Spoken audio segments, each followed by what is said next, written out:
Wake up in the grind, clock ticking, 20 minutes flat, freedom main-handed, knives built where the real. What's up, guys, and welcome back to another episode of the 20-Minute Freedom Project. I am your host, Josh Lopez, and today we're diving into a concept that most people very rarely understand. And most of the time, they completely misunderstand it. But it might be one of the most important mental models for anyone who wants freedom in their lives, their business, and their family. It is the circle of concern, influence, and control. This idea didn't start with me. It became popular through Stephen Covey's book, The 7 Habits of Highly Effective People. I'm going to take it and dive deeper. We're going to get rawer, and we're going to get more practical. Because we're talking about your life, your purpose, and your mission. Not some corporate workshop exercise with sticky notes and a PowerPoint. This is about what steals your energy, what distracts you from your mission, what keeps you from becoming the person God puts you here to become. There are a couple quotes that I think set the tone for today pretty well. And the first one is Dan Zadra. I'm hoping I'm not butchering his name, but he is quoted to say, "Worry is a misuse of imagination." And the other quote is from Bruce Lee. "The successful warrior is the average man with laser-like focus." If you combine those two ideas, you get today's lesson. Most people run around life worried, unfocused, and exhausted. But the one who actually wins, there's not really anything that special. They're like everybody else, but they are intentional about what they give their mind, their time, and their energy to. You are most likely living as though everything in the world is your responsibility. Your kids' choices, your partner's mood, your competitors, the economy, politics, maybe what your ex says, what strangers post online. Modern life gives you a front row seat to everything happening on the earth all at once. And your mind starts believing that you should care about and control it all. But here's the truth. You are not built to carry the weight of the world. You are built to carry the weight of your assignment. The circle of concern, influence, and control is the filter that allows you to separate the two. If you haven't read the book, or even if you have, let's define the different circles. The first circle is the circle of concern. It's the biggest circle, and it encompasses a wide array of things we can care about or feel affected by, ranging from your personal health, your relationships, your kids, your business, different global issues like who's not getting fed, or political unrest, or something even as small as the weird sound your truck makes. This often leads to feelings of stress and anxiety as we dwell on factors that are completely beyond our immediate influence and control. The next circle brings it in a little bit more, and it is the circle of influence. The things you can affect but not fully control. Things like your team, your marriage, your energy, and your kids, and even your conversations. You can influence it, but ultimately, you can't control it fully. You're not God. And the smallest of that circle, of those three circles, is the circle of control. And like I said, it's the smallest circle. But most of us ignore it completely. your choices, your preparation, your attitude, your habits, your character, and your actions. This is the circle that actually moves your life forward. But most people spend their entire lives spending 90% of their energy in the circle of concern and 10% in influence and maybe 1 in control. That's why everybody feels so powerless. They're spending their time in things that they cannot control. Let me take you back to a moment that punched me in the mouth like an MMA fighter that caught you off guard.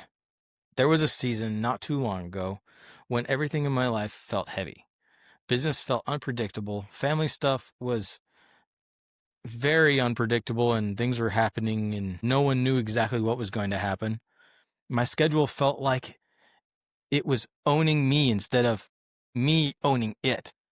Here's what I was doing. I was waking up and immediately thinking about everything outside of my control. What if revenue dips? What if a client backs out?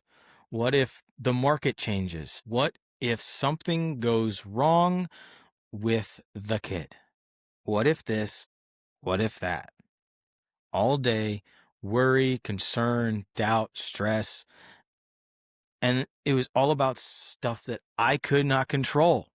I wasn't doing a damn thing about anything that I could actually control. And it all came to a head one evening. It was 1 or 2 o'clock in the morning, which I guess technically it's not evening anymore. It's early in the morning. I was sitting there at my desk feeling completely overwhelmed, mind racing like a freight train without a conductor. And this moment came, and it was like a brutal clarity. It had to be an inspiration from God, and it was, you are trying to do my job, and you haven't even started on yours yet. That still gives me chills to this day, thinking about it. And it hit me so that it stopped me dead in my tracks.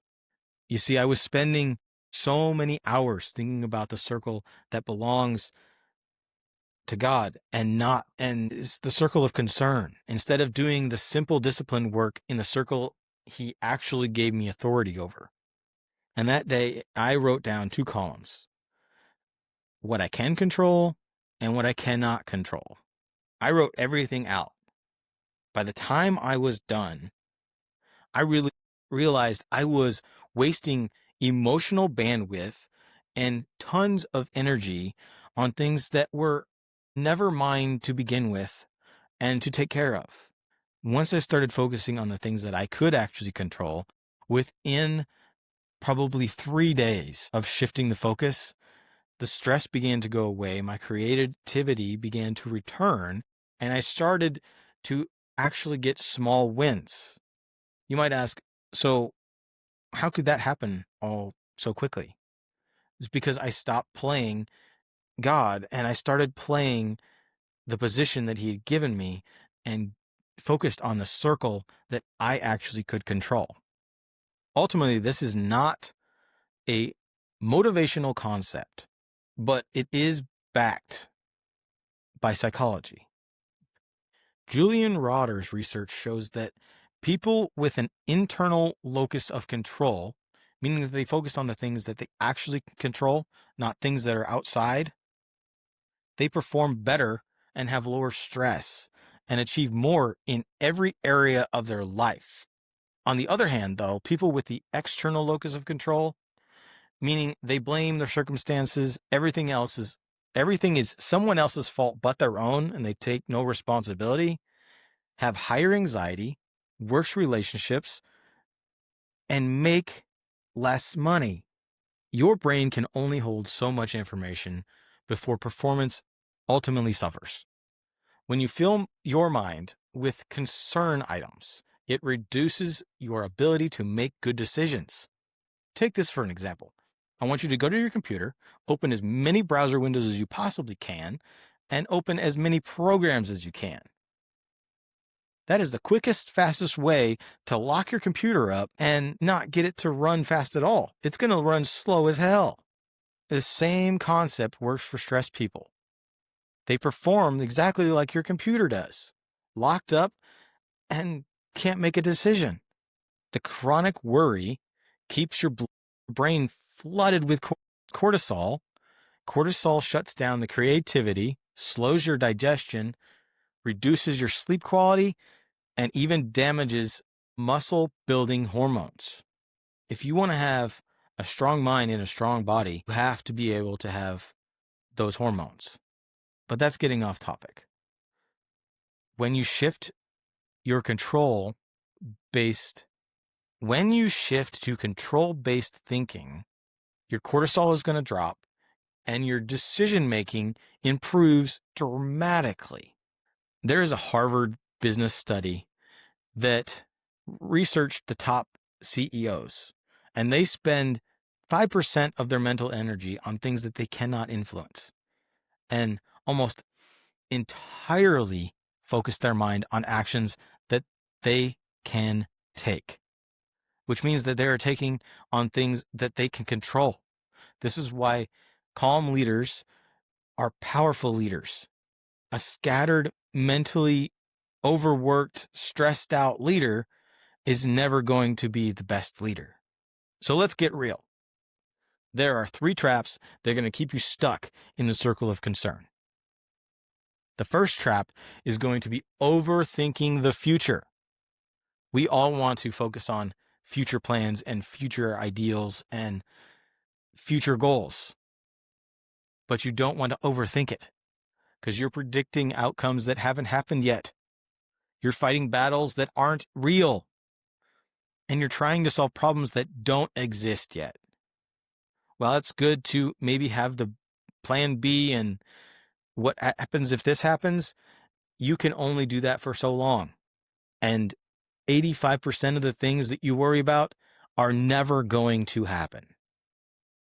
I think Mark Twain said it the best. I have known a great many troubles, but most of them have never happened. Because if you let your brain run wild, you are going to come up with some of the most backwards, worst case scenarios that you could possibly come up with. Don't put yourself through that. Now, we all like to try and control things. We're going to try sometimes to get our spouse to do the thing that we want them to do. We want the kids to act a certain way. We want our team to perform a certain way. And we want our clients to do certain things and fit into this little box. But here's the truth. You cannot control people. You can only lead, influence, inspire, and set boundaries. But you cannot control another human being. The third trap is using concern as fake form of productivity. Because worry takes so much energy from you, it feels like work. It feels like you're planning. It feels like you are being responsible and doing everything that you need to. But it ultimately produces jack crap. Nothing. Nada. You're thinking about the gym instead of going. Just go. You're thinking about the bills instead of creating more value. Go create more value and get more clients. You're thinking about discipline instead of actually practicing it. Concern that masquerades as responsibility, but it's really just glorified avoidance. And it's a wolf in sheep's clothing trying to act like productivity while stealing your energy. Now let's get practical. This is the 4-step freedom filter. Every time something hits your mind, run it through this filter. The first step is identity. You're going to ask yourself, is this concern, influence, or control? Which circle does this fit in? If it's concern, you're going to release it because you don't have any actual ability to control it. If it's influence, You're going to plan it. You're going to find a way that you can influence to have a better result. If it's control, you're going to get up off your ass and you're going to do it immediately. Step 2 is separate. Write it down. Yes, literally write it down. Many of us think that clarity happens in our head. It doesn't. Clarity happens on paper. You can choose to type it out on your phone on the Note app, but there is something different and something to be said about actually writing it down. There's something completely different about it. Test it out for yourself and see what happens. Step 3, you're going to purge the concern list. The circle of concern items get 1 of 3 actions. The first action is you're going to surrender it. You're going to give it up and you are not going to think about it again. The second one is schedule. You're going to review it once weekly. Just once, not daily. And the third is stop. It's noise, it's stress, and an energy drain. Remove it entirely. Step 4, you are going to double down on control. That smallest circle, which is your circle of control, should become your entire focus of the time you are awake. That means from the time that you wake up until the time you are drooling on your pillow, that is the only thing you are worried about. And that includes your habits, your discipline, your preparation, your communication, your routines, your follow-up, your fitness, your faith, your self-improvement, and your skill development. When you stack enough small wins and control only what is in your circle of control, you create massive influence. And eventually, your influence changes the very things you were concerned about. Focus on what you can control and you have authority over.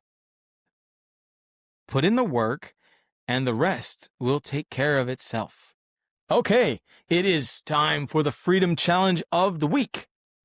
For the next 7 days, every morning, take 3 minutes and divide your thoughts into 3 columns. 1 is what I control. The second column is what I influence. The third column is what I'm concerned about but need to release. Then you are going to spend 0 minutes on the circle of concern. You are going to spend 20% of your time on the circle of influence. Spend 80% of your time on the circle of control. If you do this for 1 week, watch your stress drop by at least 50%, and your productivity will go astronomically up.